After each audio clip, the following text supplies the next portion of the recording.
as a plane and Superboy. This is Jason J. Lewis, the voice of Superman on Justice League Action. This is Mark Wade, writer of Superman Birthright. And you're listening to The Krypton Report. And you're listening to Krypton Report. Up in the sky, look! It's a bird! It's a plane! It's the Krypton Report! The All Things Kryptonian podcast, including Superman and Supergirl. We discuss games, movies, cartoons, TV shows, and comics. Find us on Facebook, Instagram, YouTube, and Twitter. As a bird, as a plane, and Supergirl. And for all of you Amazon.com shoppers, go to SouthgateMediaGroup.com. There's an Amazon login portal there, and just do your shopping. And portions of your shopping go to help support Southgate Media. Welcome to the Krypton Report's review of Earth 1, Superman Earth 1, Volume 3. This is the sequel podcast to the review of Superman Earth 1, Volumes 1 and 2 that you will find back in 2018. 2 years later, James and I are getting around to doing this. And we couldn't do this alone. Don't really know what happened there. Just kind of ended just the way the cards lie. Well, I mean, we got busy doing, Justice League and let's see. So there was Justice League, and then there was Supergirl and Krypton and Moving and Life, and it just kind of fell. It kept one that we kept talking about doing, and we just hadn't got around to doing it, but we are doing it now. And this time we decided not to do it alone, and we decided to bring somebody along with us. So go ahead and introduce yourself, Third Man. Hello, I'm the Third Man. That is the voice of It's Bryan. Bryan, guys. The voice of Bryan. The Third Man.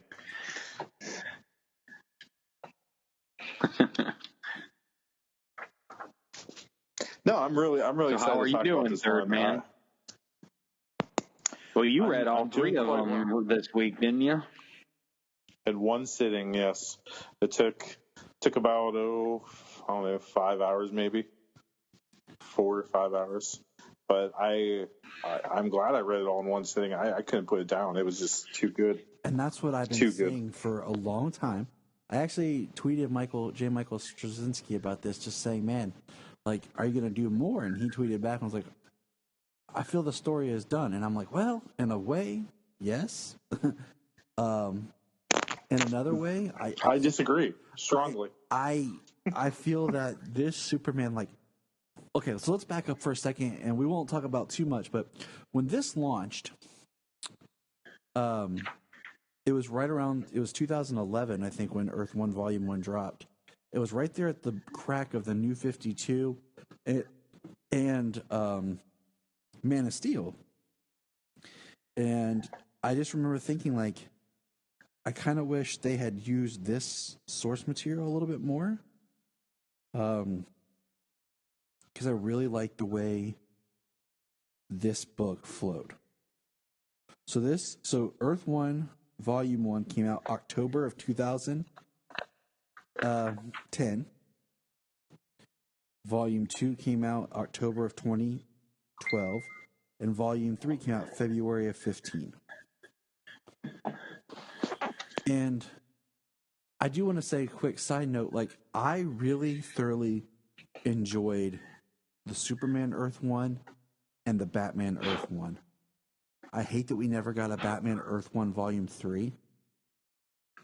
Yeah. Don't even get me started. Don't even get me started. I did not really like the Green Lantern one. And I did not really like the Wonder Woman. The Teen Titans was okay. It's the one I don't own. Is the Teen Titans Earth 1 books. And it was okay. It was a different take. I haven't read the Teen Titan ones yet. I own and I haven't read the Green Lantern one. I do own Volume 1 of Wonder Woman. It was okay. I want to read Volume 2 to kind of see I've yet to read where it Volume goes 2. to see if it gets better. Now, see, okay, quick history lesson. When Grant Morrison wrote Volume 1, it wasn't supposed to be the Earth 1 series. If you go back, there's an episode of Fat Man on Batman from like, I'm trying to remember because I listened to it like in 2013, but it was an older one, I believe, where he was talking about he was writing a story called The Trial of Diana Prince. And basically that story morphed into his Earth 1 book. So I've not read Volume 2. I probably should. Now, I almost forgot there was a Volume 2. But yeah, they had announced before they were going to have a Flash and an Aquaman. But it seems like all the Earth 1 stuff has just been abandoned. And it sucks because I like the idea of these self-contained graphic novel, Elseworld stories. I like the fact that in each one of these, the characters by themselves, like, you know, we talked about before when they do certain Elseworlds tales with Superman or whatever, it feels that Batman has to show up. And here we have a prime example of no Batman and any other hero. Which makes it a better story, in my opinion. Yeah, it's kind of neat if you look at each one of the Earth 1 being like, that superhero is the only costume superhero on the planet. So in the Batman stories, there's only Batman. In the Green Lantern, there's only Green Lantern. And well, I don't necessarily know if that's, you know, exactly true, but at least that's how it feels. That's how it feels. They just focus on this. Yeah, they only focus on one character. They don't feel the need to bring in any other characters to pump up the story. You know, they try and tell a good story with the character they're telling and them alone. Dad, what does this mean? That means monthly. Go on. So, all right, so we'll kickstart. You guys ready? You got your book open or your digital page open to the first page? I'm actually on page 10, where Clark wakes up. All right. So, the book opens for Volume 3 with basically it's shots of Lara and Jor-El putting Cal in the ship and rocketing him to Earth. And then Clark wakes up in his apartment and he's having a nightmare. And, you know, the thing is like this with Bryan got to read all 3 volumes back to back, which I think would make an amazing read. You know, since each time I've reread these recently, it's been the separate volumes. It's not been it's been each individual and not been a collective. So I think doing it like that would have been a really fun experience to do.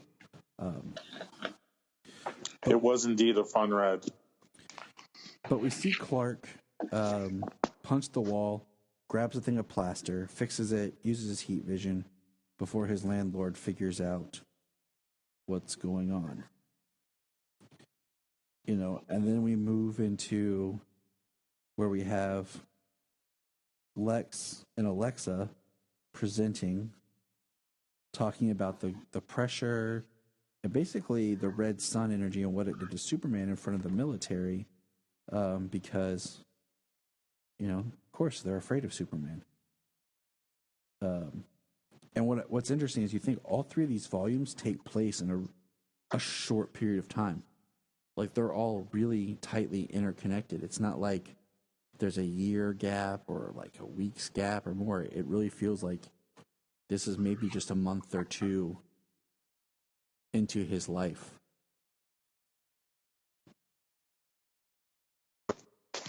Yeah, I don't think there's any gap at all. The only one that might have had somewhat of a gap was the Earth 1 to Volume 1 to Volume 2. I think there's maybe a 6-month gap there, but Volume 3 seems to start pretty much right after Volume 2, right after Parasite. Yeah, they really don't. Yeah, they don't really give a time lapse. They don't specify an amount of time. You kind of just gotta, assume that time passes, whether it's just a few months or whether it's the course over a year or so. Because, you know, you got to think like that many alien invasions so quickly that would devastate the city and it would not be able to recover. And the the research and development of technology might take months to do, but they don't go into that. They don't follow the development of it. They tell about it, and then they just show you it later. Mm-hmm. So, and one thing I like that kind of like after each volume has been that the book ends with an article kind of published by Clark or published by Lois that kind of like sums up what happened, but it shows that kind of rivalry between Lois and Clark. Like kind of like the end of book 2, where Clark says, "I'm going to write a story about Eddie," and Lois is like, "That's not front page stuff, that's editorial stuff." And how it ended with Lois got the editorial and Clark got like the main story. I thought that was pretty sweet. And I like how in the third book that we're seeing him have a relationship with somebody else that's not Lois. And that was just a nice change of pace for me. yes, it is. And, I think Lois is the long game. Lois represents kind of, I think, this is a little bit different. There's nothing wrong with that. But, like, Lois is where he's going. Like, he meets her and develops. I think some stories try to rush them together too fast because it's supposed to be, Clark and Lois. But this lets Clark grow and breathe and, puts the Lois stuff towards the back to where you could develop it later. Down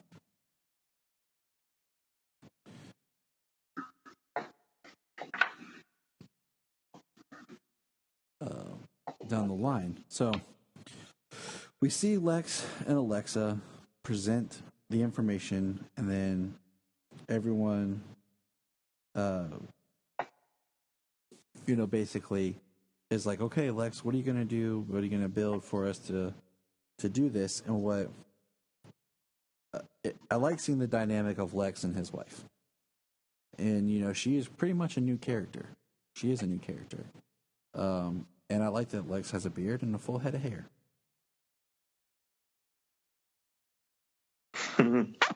Yeah. And the art in these books are just phenomenal. They look so good. yes, it is very good. And, we've kind of touched on this sometimes a little bit.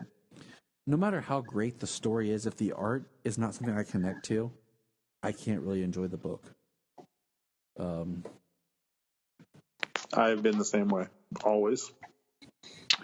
I've read a lot of I read a decent amount of comics with a decent amount of artists, and when it's an art style that doesn't appeal to you, it's hard to stay engrossed in the book.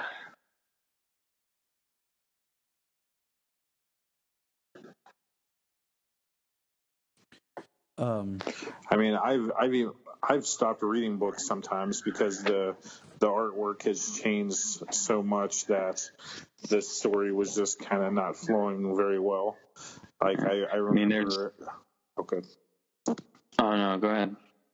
I was gonna say, like, when back in the early 2000s when Ultimate X-Men was going on and Marvel had that whole Ultimate line, right in the middle of the story, Ultimate X-Men changed artists to kind of like a more anime style, whoever they changed to, and I didn't even finish bothering reading the story. It was like they were just drawing stick figures and throwing like a little bit of hair on it. It was very weird art. I'll have to show it to you guys eventually.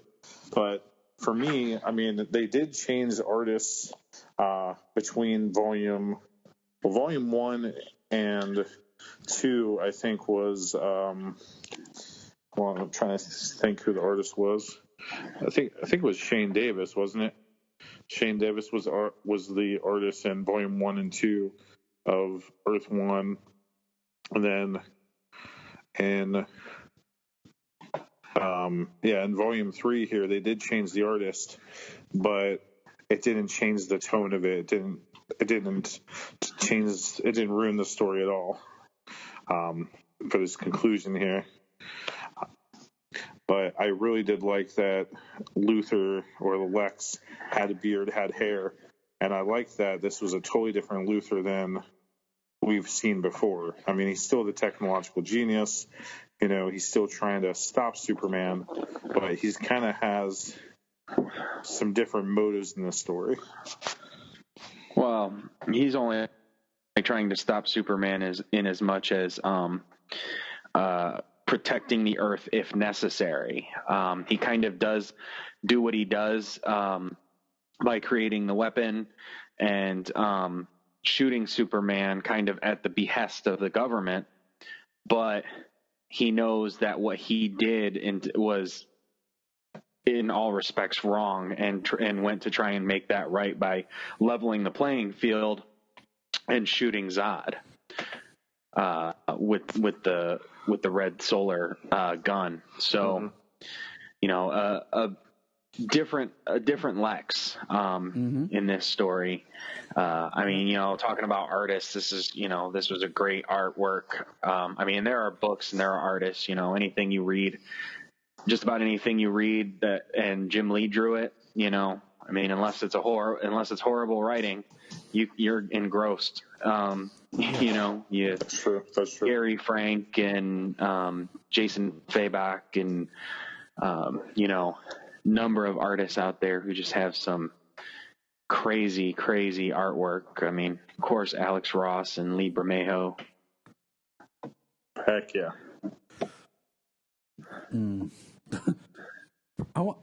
Side note, I want a giant, we talked about the Bermejo artwork. I would wish that they would do posters of his artwork. I know they did one of Joker walking out of Arkham Asylum, but I don't want that. I want the poster of, the cover art he did of Superman. I want that as a giant poster on my wall.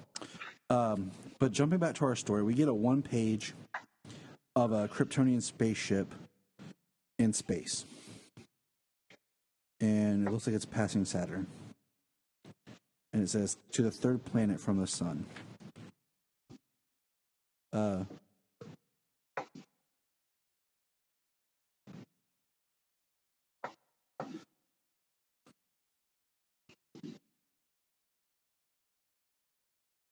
give me just a second here. Okay, I thought you cut out for a second. No, sorry. So now we're back to Clark's apartment. And we're sitting there, and he's with his lady friend, who is his friend, who happens to be a woman that, like all great Clark Kent stories, he's too blind to realize that she likes him. I think we've all been there, fellas. I know I have.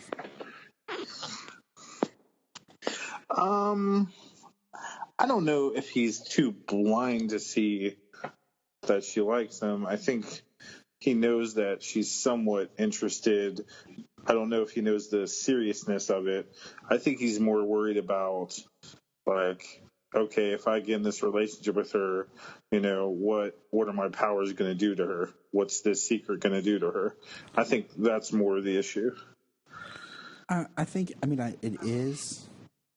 But, I think he has a lot of shyness and doubt in himself just for that. But he also, he's awkward in his social skills because of what you said. He's never been able to develop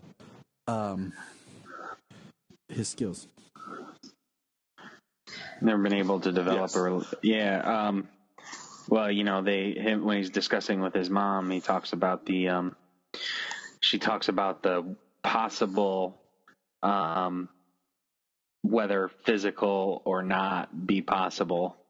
So, the idea of his abilities if he would hurt her during any kind of physical interactions.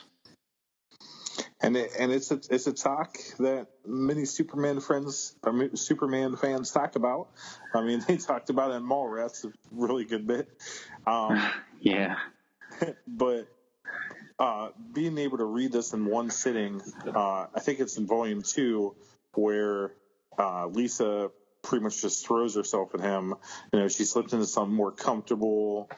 You know, she's in this little, lingerie thing, and she's totally just like, "Hey, Clark, what's up?" You know, and he's beyond nervous, but he's also really worried about Parasite and everything.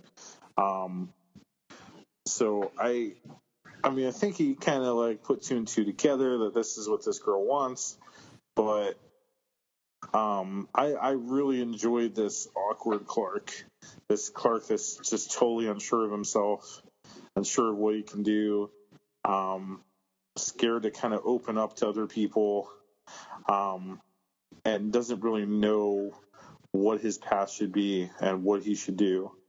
I mean, in volume 1, you had like he doesn't know whether he wants to become this scientist or this, or if he wants to become a football player, or he has so many paths he can go. And in volume 2, it's more like, what is he going to do with these relationships? And volume 3 is more like, okay, who can I really trust in my life? Who can I really open up to? Can I trust Zod? Can I trust Lisa? Like, it was just a nice pathway here. No, I mean, I agree.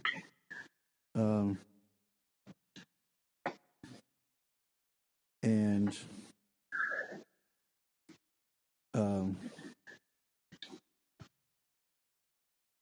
I just feel that this, I don't know, I like you just said, I really like this Clark. I think he has a mixture of the 3 sides. We get a little bit of the bumbly Daily Planet Clark. We get to see this more of like the natural Clark. And then, later we'll see Superman. I like he's being one of my favorite scenes, and I think it's in volume.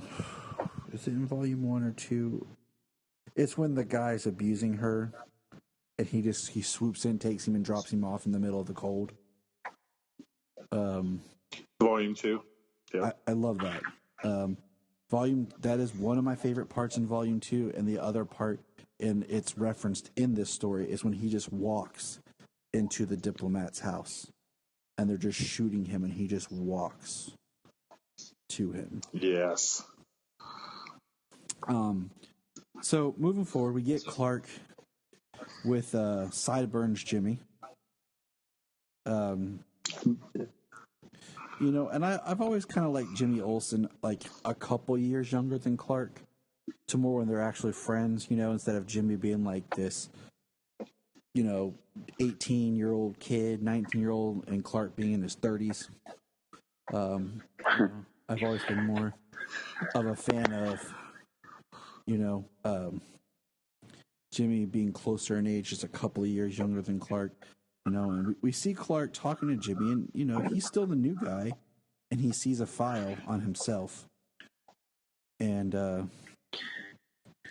we find out that Lois was investigating him. Well, talking about Jimmy, right? Yeah, you talk about Jimmy, it's the idea at one point where, they had like a freelance photographer, young kid trying to get pictures, trying to get his pictures in the mail or in the news and stuff like that. That probably hasn't been a thing for, at least a couple of decades. It's probably more staff people, these days. So Jimmy would have to be a staff photographer. I mean, I don't know how it works, So I'm not sure, but yeah, Jimmy would have to be a staff photographer. So he would have to be some sort of an adult, in the kind of line of work that he would be doing. But anyways, moving forward with our story here. This was one that I chuckled at, and I laughed just for the sheer usage of Lois creates the Superman signal. Lois is Commissioner Gordon now. I mean, just look at this the 2-page spread if you can. She looks like Gordon. Trench coat, standing there, signal in the sky, and then there's Superman. Mustache and a pipe.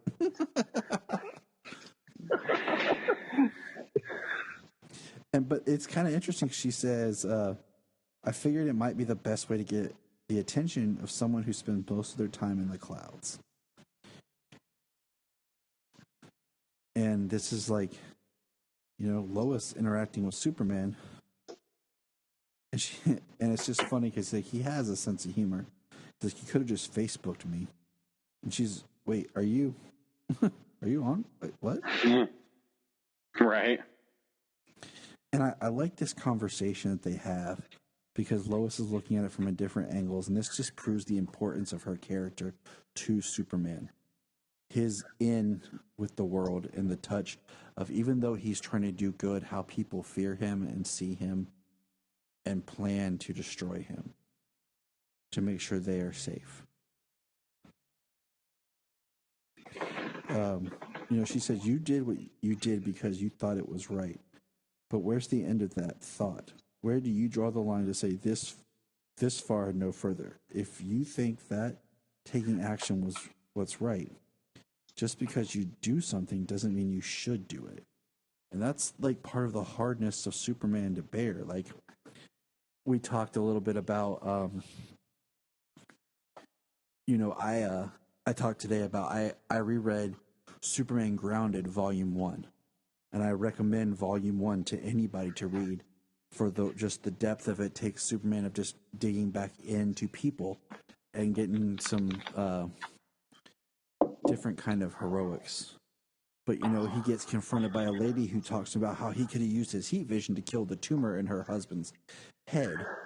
And using that and then jumping to Superman the movie, where he talks about, Cal, you want to inspire them and help them, but then they'll want you to do everything. And like, where Superman has to draw the line of, he wants to help them, but he can't do everything. And, Lois is talking to him, and she's talking about how people are scared of him, and then he hears something and flies off to save a bridge, which is straight up Superman. And then we see that space shuttle crash. A collapsing bridge and saving the...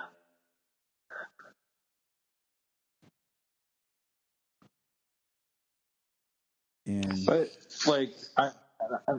I think that's why through the years I've gained more of a respect for Man of Steel and definitely Batman versus Superman. I think it was an article that you sent us the other day, Tyler, where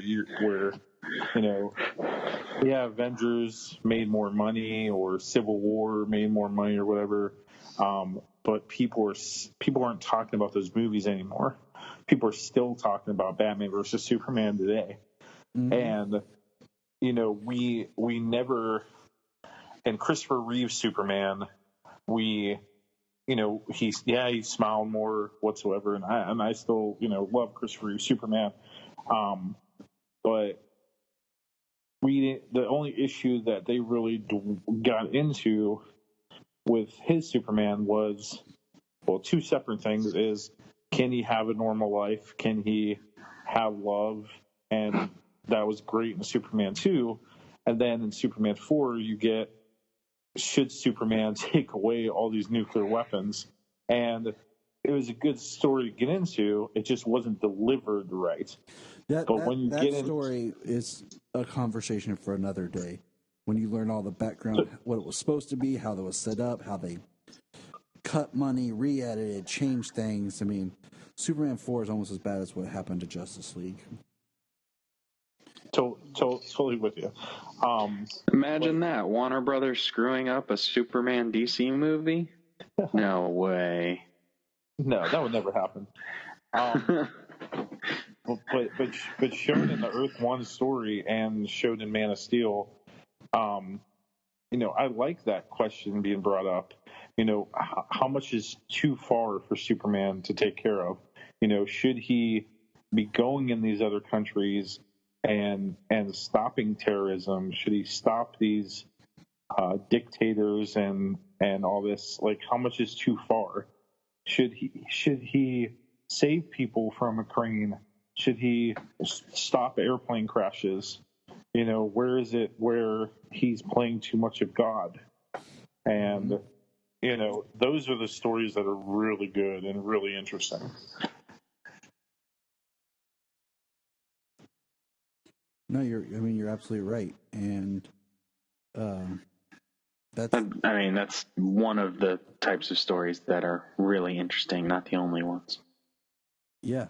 So we see this person get out of the space shuttle and fall to the ground. And then the next panel is Clark confronting Lois about the file. And Lois makes some valid points about, you show up, no one's ever heard of you, you scoop this story. And I like that she talks about, how do I know what you've printed is truth? Like, this is all new for everyone. The paper can't afford a scandal. Perry can't afford this issue. This helps save the Daily Planet. And Lois is looking out for the people that she loves and cares about. And this is like a really good start of the Clark and Lois dynamic. And because she says, so let's declare a truce and I'll burn my notes. You'll forgive me and we'll work together, interest of truth and justice and the Daily Planet, okay? And it's Clark really learning to trust people and understand, because now he's experiencing Lois from the perspective of himself, and he's getting to see the kind of person that she really is. Not just how she interacts with Superman, but how she interacts with him. And I think that's important for him to build that trust with her.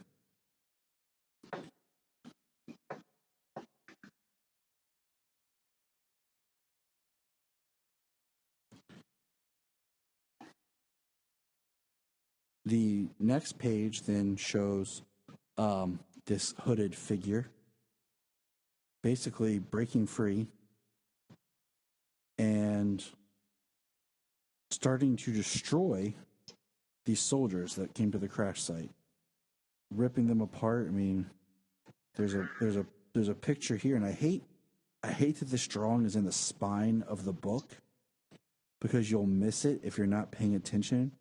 But he literally ripped somebody's arm off. Yeah, he was brutal when he was killing those soldiers. And you don't notice it because, like, the rip of the arm is in the bend of the book. And I own this in a book, and I own it on hardback. So I bought it when it first came out. The other two I own in paperback trades, but this one I actually have in hardback. So it makes it a little bit harder to bend to see that full page. And then the next page shows him more just, learning what's going on and this design. Good. I was going to say, in the next page, he heat visions a guy and, just incinerates him. Like, looks like pretty much molten lava. He buries the dude in. And, what do you call it?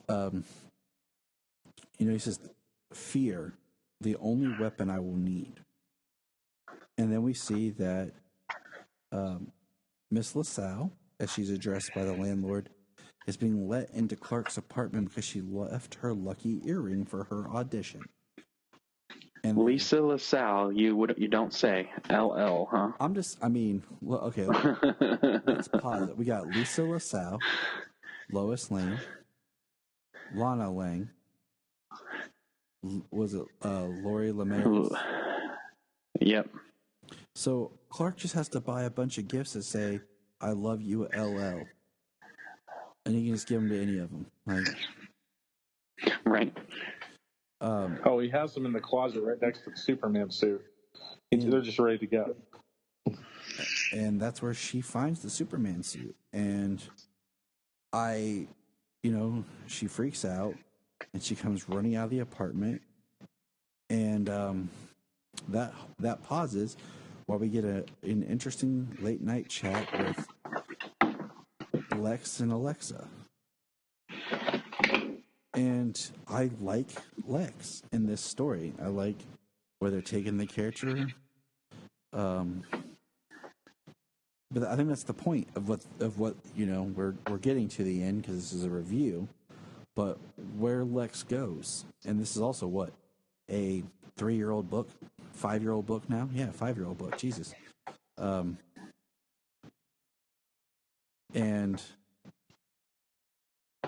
I think it's just important that we understand that there's not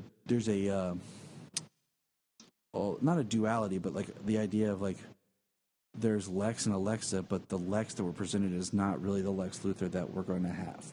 Kind of like how in the Arrowverse we got like 2 of every character, and sometimes that would just they wanted to show different sides of a character, so they would create another person basically to be that character as well, so they can present that information. Y'all following me? It's very quiet. Yes. I'm picking up where you're pointing out. Listening. It's a little raff. A little too raff.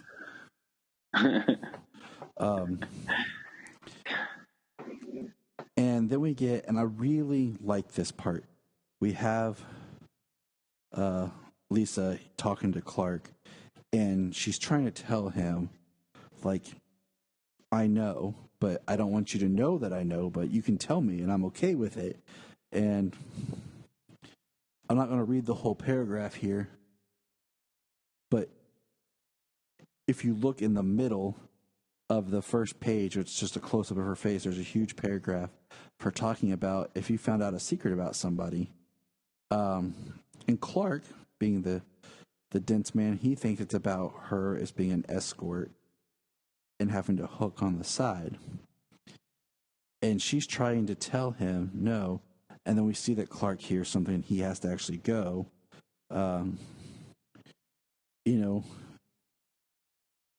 And he's just oblivious to it. And she's, I'm trying to tell you that you don't have to. And then, like, her little thought as Clark leaves is, doesn't matter what planet they come from, men are so freaking dense. And this is where we get another bridge collapse that's devastating, that Superman's there to fix, and there's some beautiful artwork. And then somebody else shows up. And this part, okay, so the last panel of the page here says, my name is Zod El, and I'm a friend. The first time I read this, I'm still trying to. I thought it was Super Shredder. It's a Super Shredder. I mean, it kind of does look like that without the helmet. I thought, and I don't know for sure if they're playing this or not. Because I feel like he's making it up that he is Zod El. Because then it reminds me a little bit of the Superman flyby script, where Superman actually was a prince of Krypton and Zod was his uncle, because he says, my name is Zod El. Where is it? He calls him Kal-El. He says, how do you know my name? Hold on. That you come from the House of El, Krypton's ruling family. You are a prince of that world, and I am your uncle. And later it shows us some flashbacks. I don't know if it's really confirmed or not, but I don't know. What do you guys feel about that? First of all, how do you feel about the idea of Superman being a prince? And how do you feel about Zod being his uncle? James, you go first. I mean, the prince thing, I guess if I read a story about it, it could be all right, because we do know that his family is highly regarded on Krypton, and pretty much always has been. So, I mean, it could possibly be a good thing. Plus, if the prince of the planet were to have survived, and say there were enemies of Krypton, and they find out that the prince of Krypton is still alive, I mean, that's just stoking the flames. But Zod being his uncle,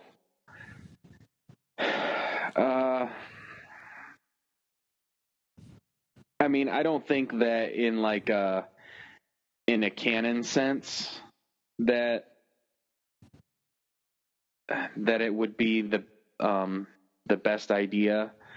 Not saying that, part of his family couldn't be, part of his family is his parents are the greatest people who existed on Krypton, especially for their generation. And then another member of his family being like one of the worst people to ever exist on Krypton.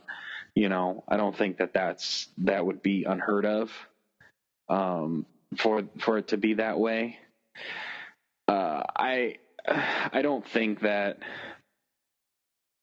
it's the best idea.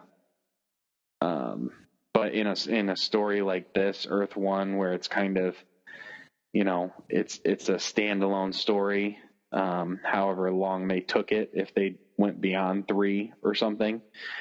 Well, Zod was only actually in this volume. So I don't know. I mean, I don't, in this story, I guess it's okay. I don't think I'd want it to go in canon. But then again, you may be able to tell some interesting stories if they did reboot at some point again, and Zod ends up being his uncle instead of just a megalomaniac or some random megalomaniac from the planet Krypton. All right, you could probably tell some interesting stories. Bryan, thoughts? I'm kind of with James on this a little bit. This doesn't need to be the Lion King, The Lion King was based off of Hamlet. In Lion King, you got Simba's uncle kills Simba's dad. Takes over the whole entire kind of planet and ruins the planet. This doesn't need to be Lion King. It doesn't need to be Hamlet. I don't want Zod to be related to Clark at all. I like Zod kind of having his military idea of how Krypton should have been, and Zor-El opposed him, or Jor-El opposed him. I like that. I don't like Superman being a prince. I kind of like Superman being more like, this was just the last survivor of a planet. I guess his family was respected. His dad was a scientist. But I think that if you put Superman as a member of a royal family, or if you make him Simba Part 2, or Kryptonian Simba, you put a little bit too much pressure on the character to not only be almost like the Jesus character, even more so than he already is, but you put more of a Messiah thing on him. You put more of a this guy's royalty and he should be ruling things more. But for the sake of this story and the decisions that Zod makes in terms of Krypton and to Jor-El and all that it's okay if it's his uncle for the sake of this story, because even if he's lying, this whole volume is about who can Clark trust. And I particularly think that in this story that Zod is lying because he's just saying he's family to make Clark go more on his side and see his point of view on things. That's you talk about it, you talking about it, and it's there. It's always there. The Messiah, the Christian references and all that stuff that they put onto Superman, make him like this godlike figure and this Jesus analog. Like that is literally, I never, even when they put that stuff in there, I'm never like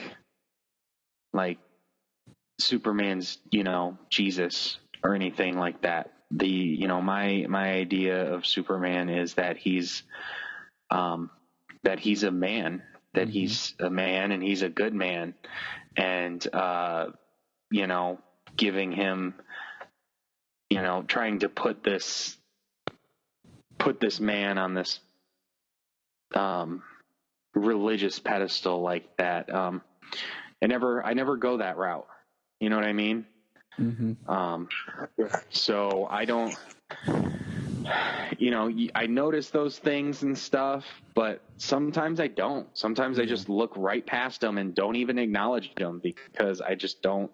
I think in some ways it's cheap. I don't feel it's necessary. Yes, it's not necessary for the character. It doesn't make him any more interesting to try and give him, this air of being a Messiah or a Christ figure. It does nothing to the character, in my opinion. Here's my thing.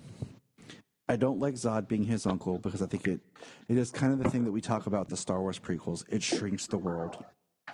I don't like him being a prince because if they were the ruling body of Krypton, Jor-El wouldn't have had anyone to fight against and would have saved the planet. I like the idea that Superman, his father was a respected scientist of the planet, and he's not he's more average than, say, like a royalty person. Because with royalty, it's like, oh, protect the prince, he's so precious. This is kind of like an average citizen's son. Right. As it is in the book, I do. As it is in the book, I do feel that Zod is lying about being his uncle, and I do feel he's lying to the UN when he is telling them that he's a prince and that his family was responsible for the destruction of Krypton. Well, we know that that's a lie, but still. And I think the only thing that Zod has when you talk about the council here is he actually came to them up front and was talking to them and played the angle of, look at your hero. Superman has yet to actually go and talk to the leaders of the world.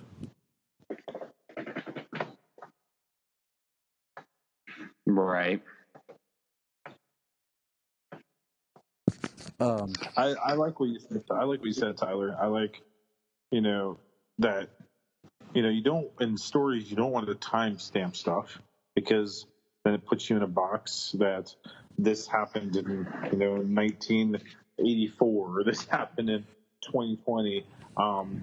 But you're totally right. Stories. Well, think about this real quick. In The Amazing Spider-Man, the movies, there's all this convolution that basically only Peter Parker could have been Spider-Man. So that takes away some of the idea that it was, random chance a good person turned into Spider-Man. It made it that only he could be Spider-Man, period.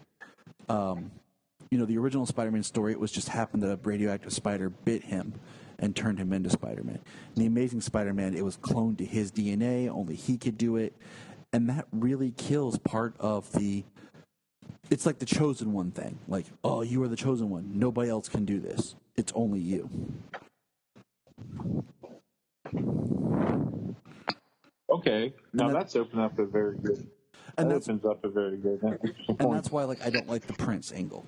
Is because then it's like it makes it, oh, you're special, you're not just an average person, you're the chosen one, you're the the ideal of Krypton. But we could digress more here. Jumping back real quick, we get a page while Zod is telling history to Superman. We see a quick 6-panel page of Lois and Jimmy on the bridge, a fireman talking about how the suspensions on the bridge were melted. And Lois sees a camera and asks for the camera. And then we see Zod and Superman part ways. And then we get the next page of Zod coming into the UN. Now, quick side note. I like in this story, which they kind of did in Man of Steel, but I kind of would have liked a little bit more, is like the idea of Zod and Superman becoming friends. Kind of like how they started to in Smallville. The idea like Superman's so like, Zod is one of me, like, and Zod's manipulating him. I think that would be a really great story of Zod coming down, being like this benevolent best friend. We are the last survivors. And a little bit slower revealing his plan is to actually take Cal out. Much like in this story here, but I'm just saying translated into live action. At the UN, Zod sits down, starts telling them everything, and they're so distrusting of Superman that all these world leaders are believing and aligning with Zod without even being afraid of Zod. They're just blindly accepting of what he's saying. Yeah, I thought that was one of the weirdest parts of the story.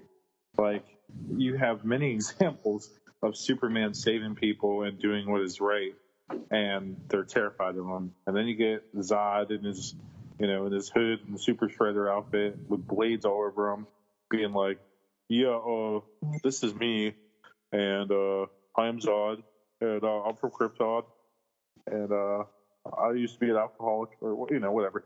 And like everybody's willing to listen to him. And I was just trying to think in my head, is it because he's a bit older? He's not this like 20-year-old looking kid. He maybe they're listening to him because he looks more terrifying than Superman. I don't know. I was just scratching my head the whole thing. Like, yeah, the idea that they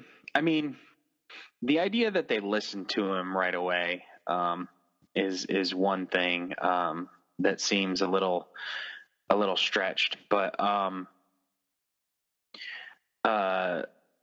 him volunteering himself to take out Superman, which Superman has drawn quite a lot of destruction and collateral damage.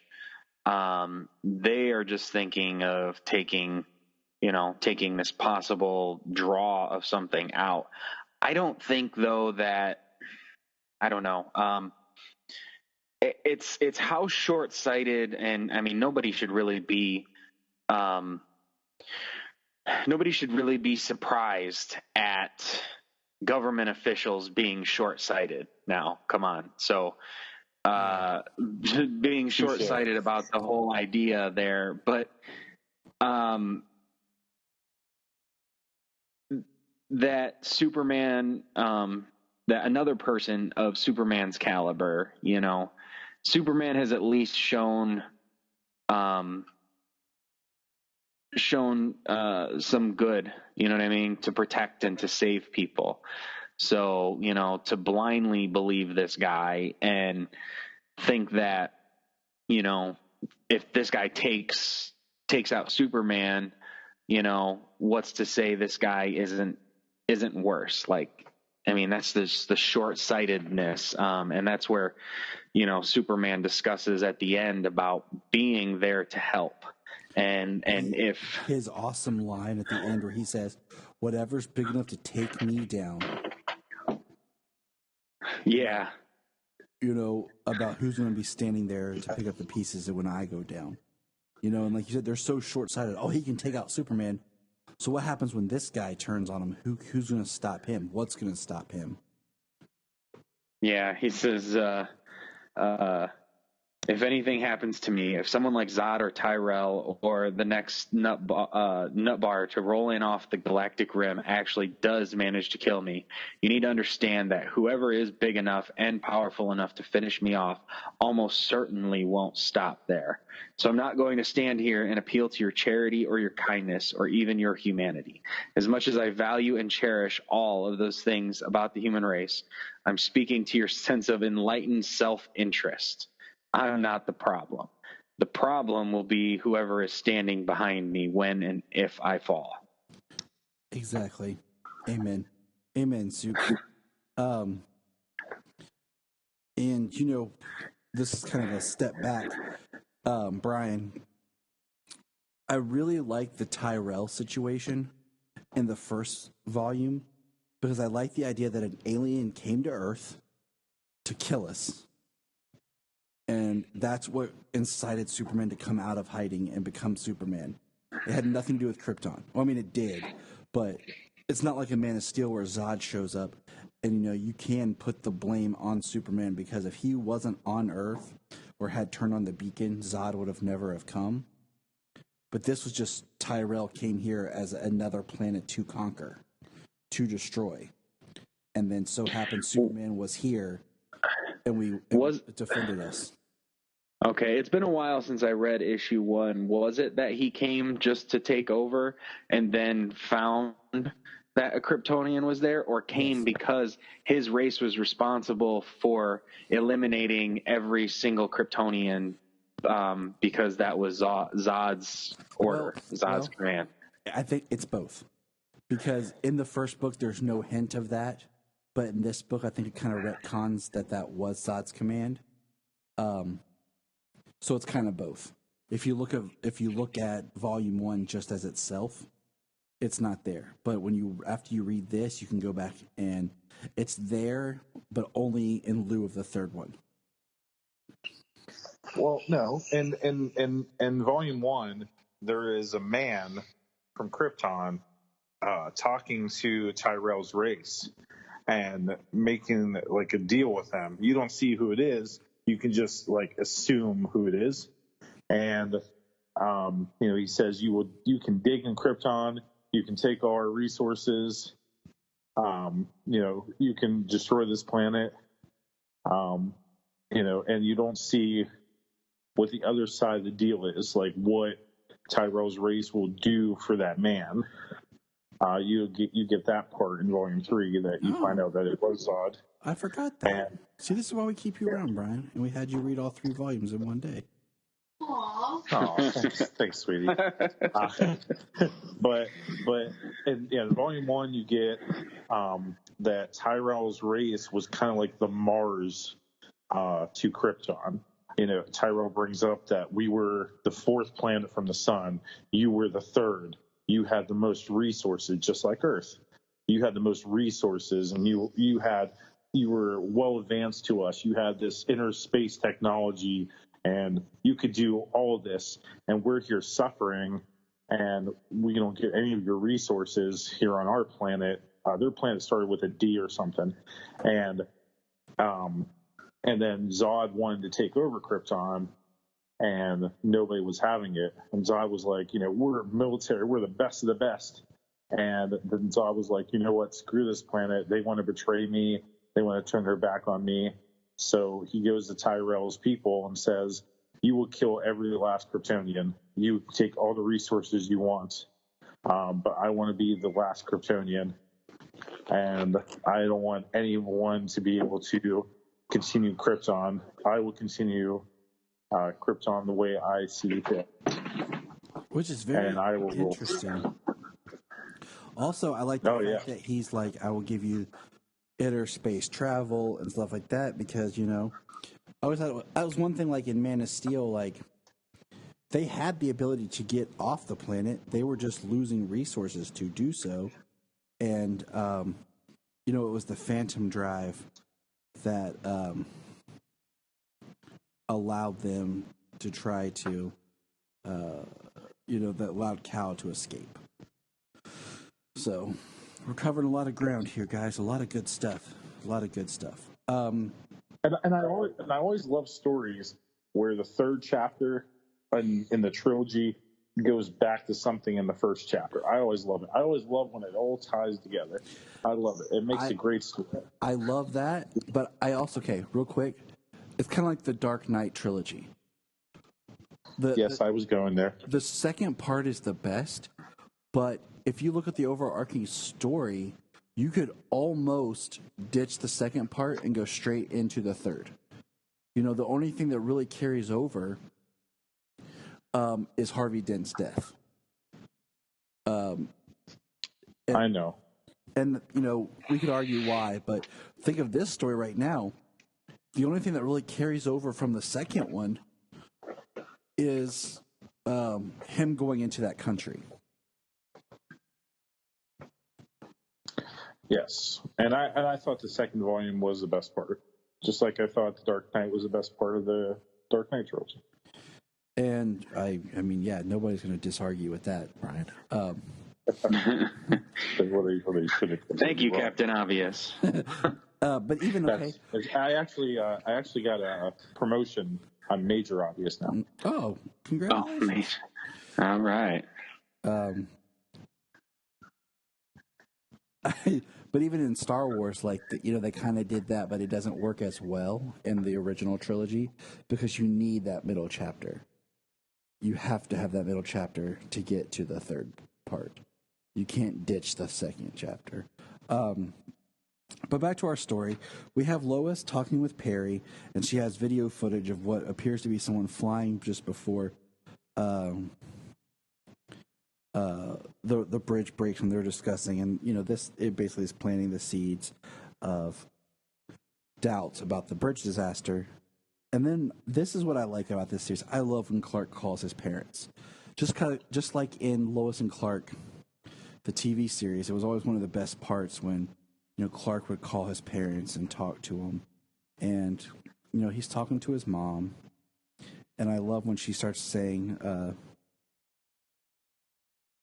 about, hold on, I'll find it. Here it is. Ready? Well, I'm pretty much every night. Oh, does she bring you food?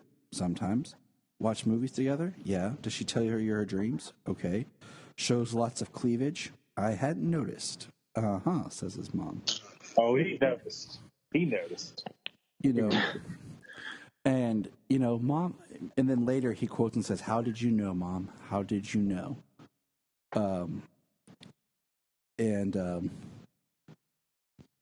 It's just, I love him talking to his mom and her just being very much frank with him, just like in, was it Volume 1 where Clark has the flashback and it's like, man of steel, woman of tissue paper? Was the line that I really liked in that one when his dad's talking to him.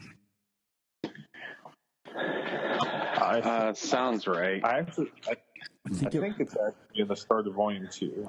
I just can't remember because yes, I can't remember where it is, but it sounds right.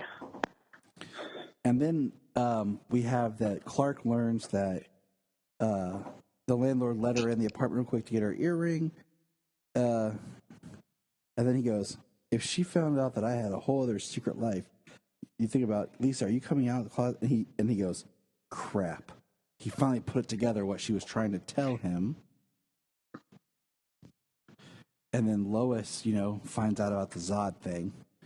And then, I love this because we see her running as Clark goes to talk to Zod. And we're about halfway through the book and we're about to have, the fight here.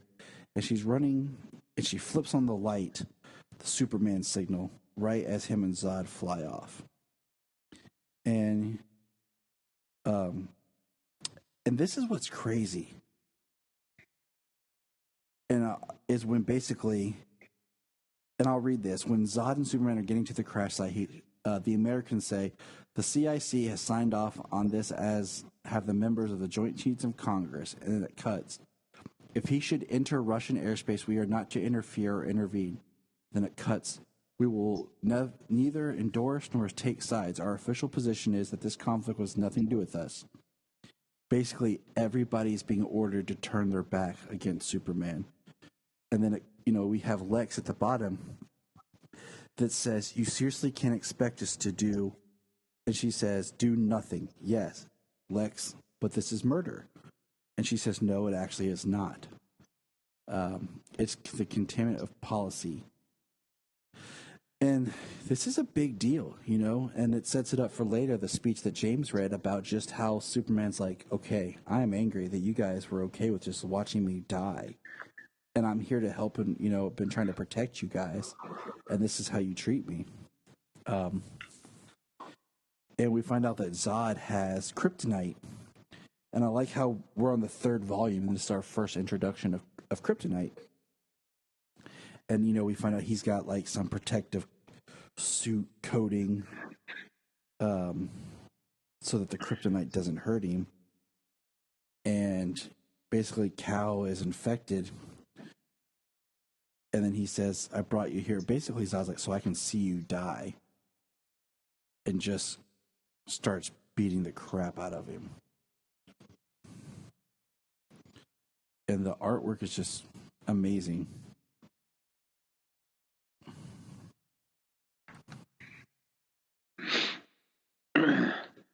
Yeah. The introduction to the kryptonite, that was pretty awesome. He had never felt it before. Zod had come across it out in the universe from the destruction of Krypton. And, he creates his crystalline suit to protect himself. But Superman in this, since the beginning, was told to be incredibly smart. That he has his brain power is super as well. Which it is. And they always they play that down so much. Superman is a little bit of a scientist himself later on, but they play his intelligence down so much, especially anytime he's around Batman. But continue, James. Yeah, No, you're right. I mean, they do that. They do that in so much iterations of Superman. I mean, he's an investigator for one. He has a higher evolved brain than a human. His ability to react and absorb information, like, it just makes sense that he would be incredibly smart, incredibly intelligent. Maybe not Lex Luthor intelligent, but still really fast on his feet, witty when it comes to it, and really intelligent, like when he uses the heat vision and the water to crack his superheat his armor and then cool it down really fast, allow it to become brittle, and he can destroy it. I mean, it's one thing that it's like they went back and forth on it in Smallville with Clark in that, because he was always reading these books that are like these huge and these huge books, and these books that delve into like the most complex topics and stuff like that. He's reading books that no high schooler should be reading, but then Tom Welling's Clark is so dumb. Yeah. Like sometimes it's like that's impossible. Like, it's impossible for you to be that intelligent and that dumb. It's because they have to give the other characters something to do to help him, or he can solve everything. Well, that's why there's a Team Flash. Barry Allen is an incredibly smart person and a great scientist, and he doesn't do next to nothing in 6 seasons of The Flash. I know. I miss the There's pilot. A difference between. Go ahead, Bryan. Okay. There's a difference between wisdom and knowledge. True. These guys lack no wisdom. I missed like in the pilot of The Flash where they did the little CSI thing where like he's measuring and like it's doing like on the screen it's like showing he's measuring, he's actually investigating, doing his CSI work. But back to our story, we see Superman falling to the ground, and then he lands on the U.S. soil by the military, and he says, "Hey, a little help would be nice." And they're like, "Can't do that, Superman. I wish we could, but we're under orders. That we have orders to just look away. They said we can't keep having these big battles. They said that every door is to be closed to you from now on. You stand alone." This, side note, people, is why I can never join the military, because I can't follow orders blindly. I have a brain, I think for myself, there's right, there's wrong, and I can't just take orders. But that's a side tangent. And then we have Superman fly off to the Arctic where the ship is hidden, kind of like his Fortress of Solitude. And I'll tell you one thing I don't like about this. I don't like his boots. His very old school pirate looking boots. It's the thing I don't like about his costume. With the cuffed top of the boots like that. Yes. I kind of wish they would have done a little bit more to reinvent his costume in this series.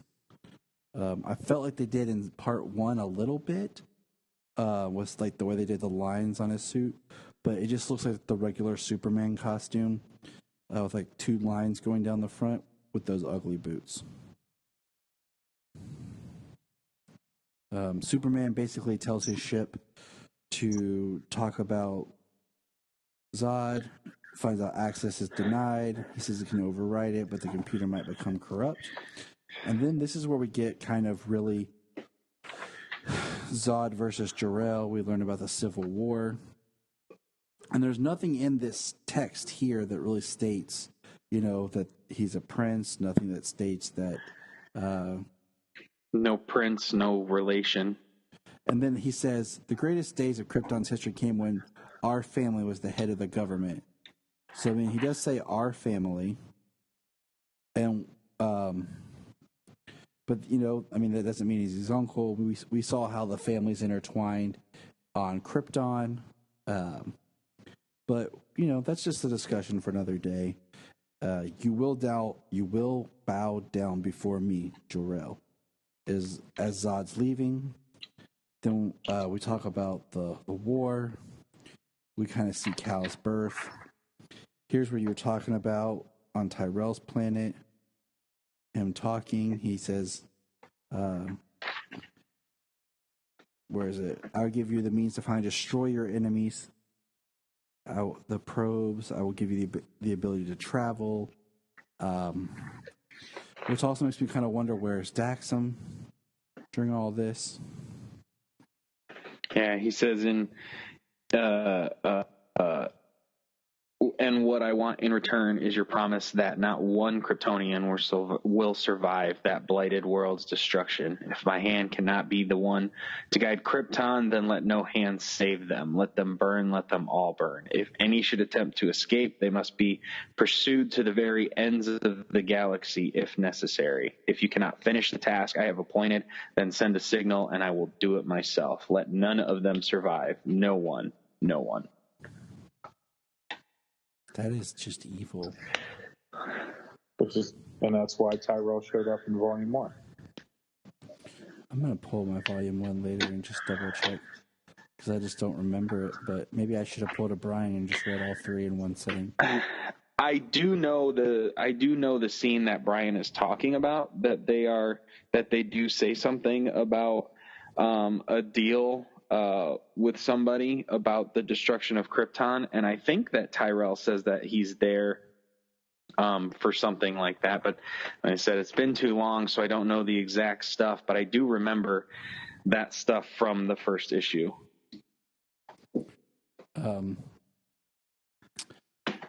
And so Clark basically is like, God, he killed them all. And then he finds out Zod's heading to his apartment, and he flies off. It's really beautifully drawn of just how Zod's getting closer and closer, and then Superman gets there like just a beat before him, and then inside, of course, is Lisa looking out and says Clark, and then we see Lex and Alexa and the military lady watching them battle, and now we're into basically a Man of Steel style fight where they're both just super powered punching each other. And we see that Zod finds Martha's address in Smallville. Clark is angry. And then they use the Superman signal to signal for him. And he goes flying, and Lex shoots him. And he says, "I'm sorry, Superman, I really am." And he said, "What was that?" And then he goes to fly off and just falls off the building.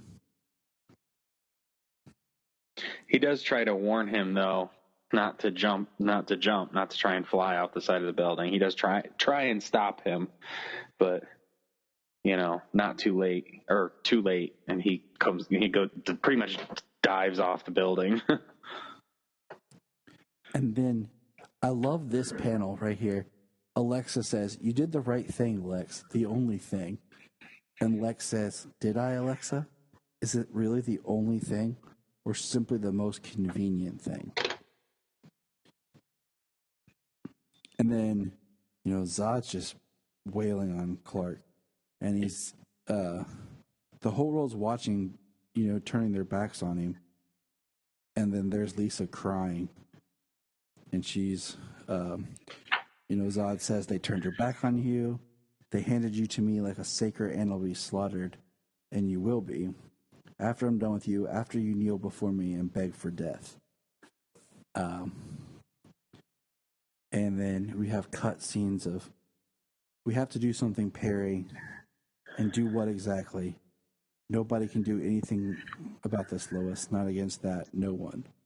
Our job is to report the news, not make it."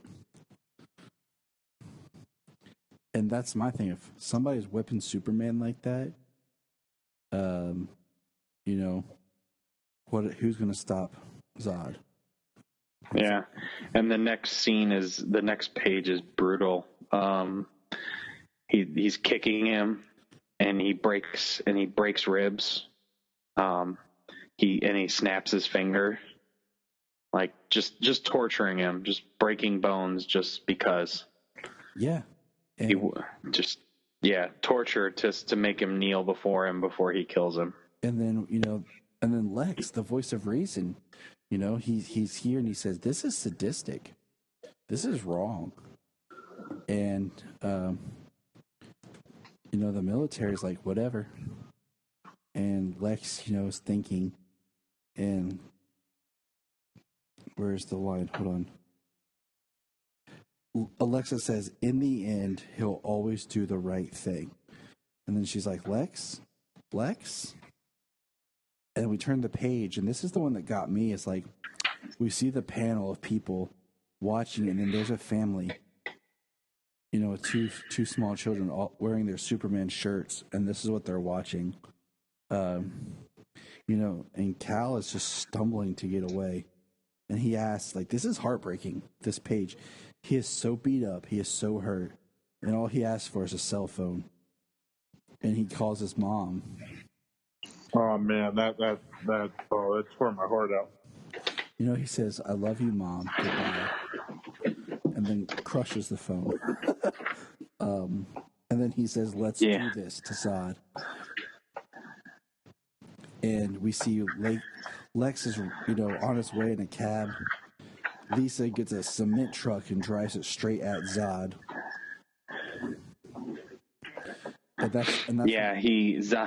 Zod snaps another finger and he says, "Interesting. Took the barest flicker of additional strength to break that one.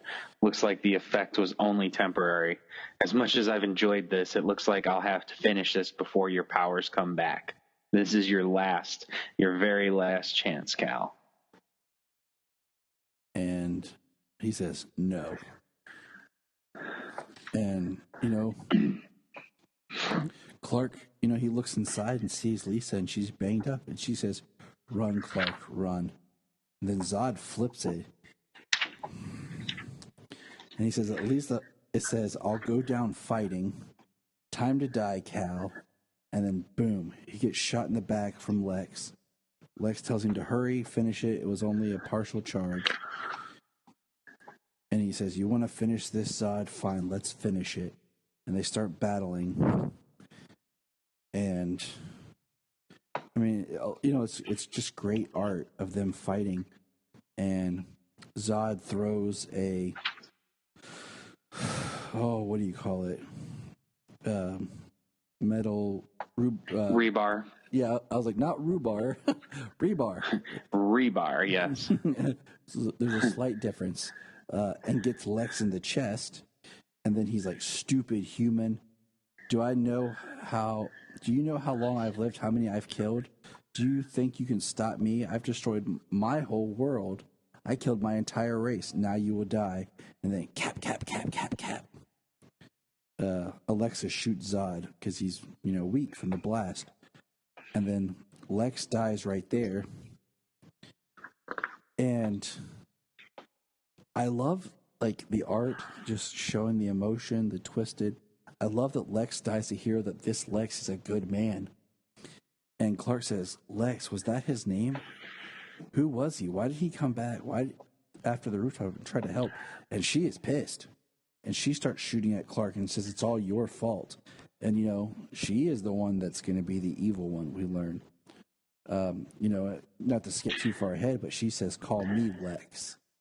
And she's right. basically... And that's a twisted view, that she says it's his fault when she was encouraging Lex to do what he did on the roof and in the eyes of the military and things like that. And it was Lex's decision to do the right thing, which she said that he would.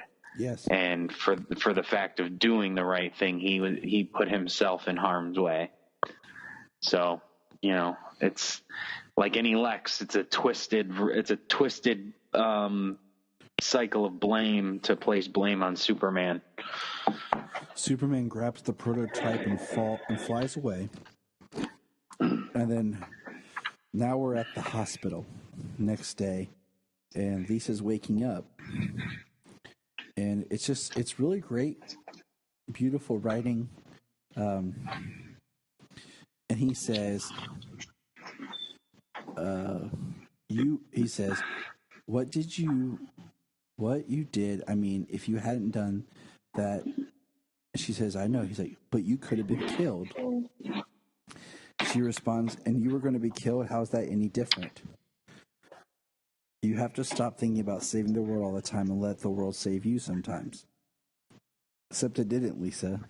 You did, and I'll never forget that. And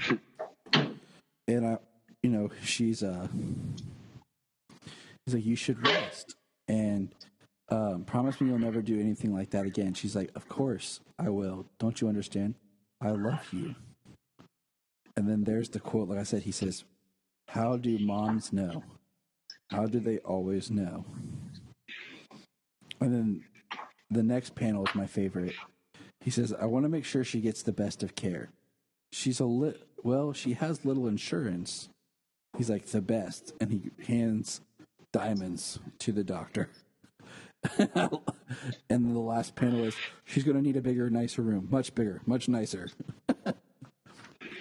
And, we find out. That doctor cashed in those diamonds. Oh, quick. He's like, bro. This is the next page. We see that the prototype is missing, that Lex understood the technology, and it's Alexa and the military lady, I can't remember her name, talking. And she says, from now on, call me Lex. Because she says, he was everything to me, Major. He was the end of every happy thought I ever had. We were one. We weren't Lex and Alexandria. We were, and I like this, because there's no spaces between the words right here, and it says Lex and Alexandria, like that. We were Lex squared.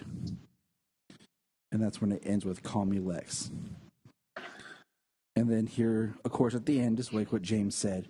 Superman before the UN saying, "What were you thinking?" and gives the speech that James talked about. And, you know, we see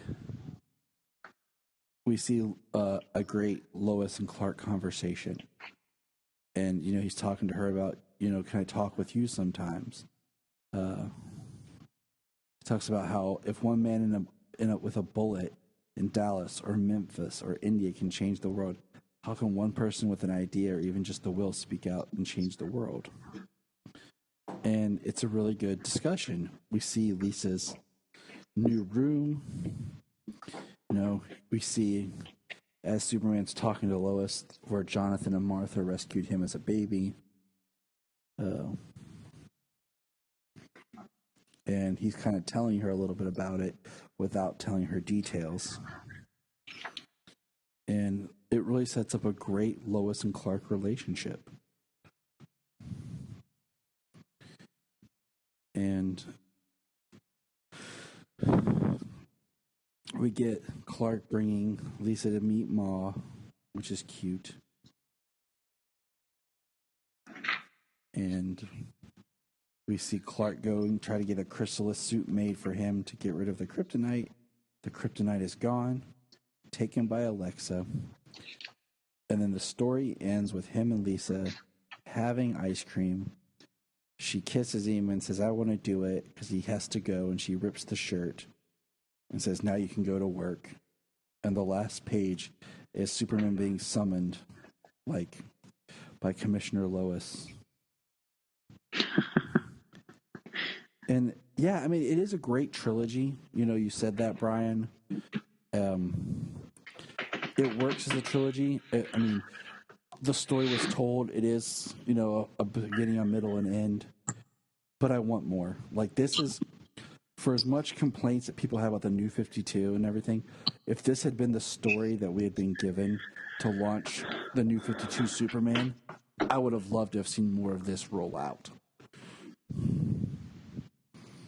It would have been dope. I mean, we got this suit that can protect him from kryptonite now.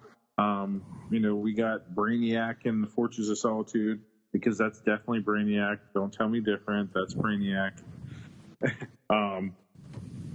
You know, we have him with a woman that's not Lois. We have him go into the United Nations and say, you know, what the hell were you thinking?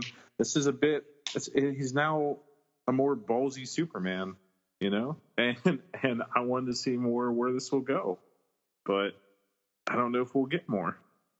I guess not. Superman's always been ballsy. You know, there's most of the iterations I've seen and read of Superman, he is more ballsy and more straightforward with people.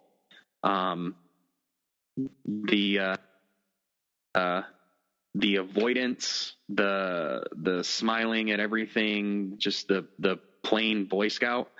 That's really only one version, you know, that I'm familiar with. You know what I mean? Yes. Yes, I do. So the fact that that's the one version that everybody goes back to, like that's really the only one version that was put out there at one time. Like the majority of the rest of them, literally since his inception in 1938, have been, you know, at least probably outside of maybe the Silver Age. We'll see. I don't have a lot of familiarity with a lot of Silver Age stories, and I know that was like the height of the Comics Code Authority.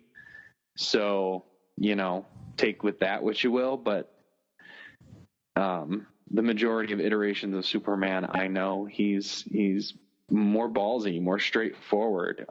You know, he don't take crap. I mean, he's not Batman, but he don't take crap. Mm-hmm. Well, I was just meaning in this story, he's now not taking crap anymore. He's more sure of himself now. Yeah. Yeah, I understand. I know, I understand. I just had to kind of put that out there.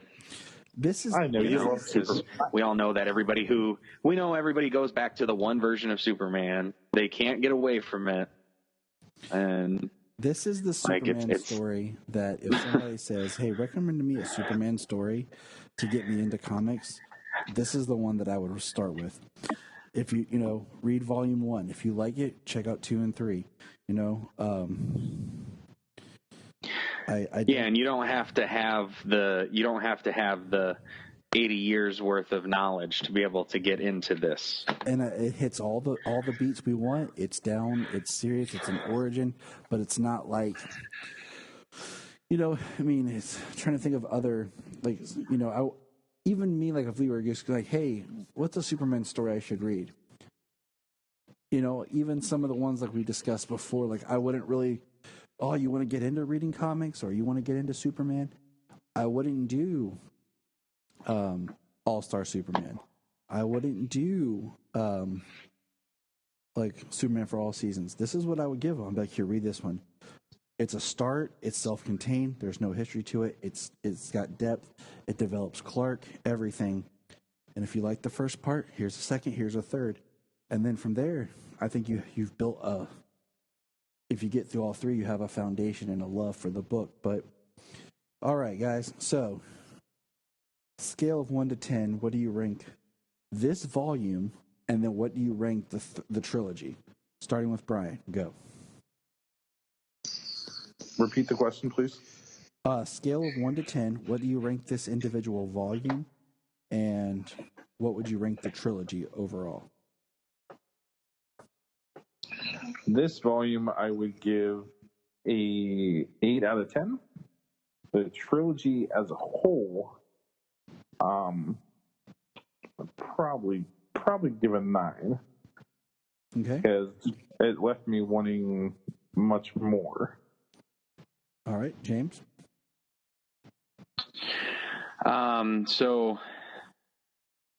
Is this book? I would probably give this book an 8.5. I seem to recall it's been a while since I read the first 2. The first one was really good. I know I liked the second one, but I think it picked up again with the third one, if I'm remembering correctly.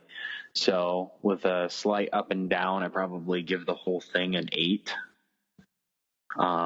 And a definite, recommend for anybody who wants to either start reading comics or somebody who's never really read Superman comics. If you want to read a good Superman story, this will get you going. I give this book an 8, and I give the overall a 9.5. And that's where I'm gonna leave it as like this is a great Superman story, one and done if that's what you want it to be.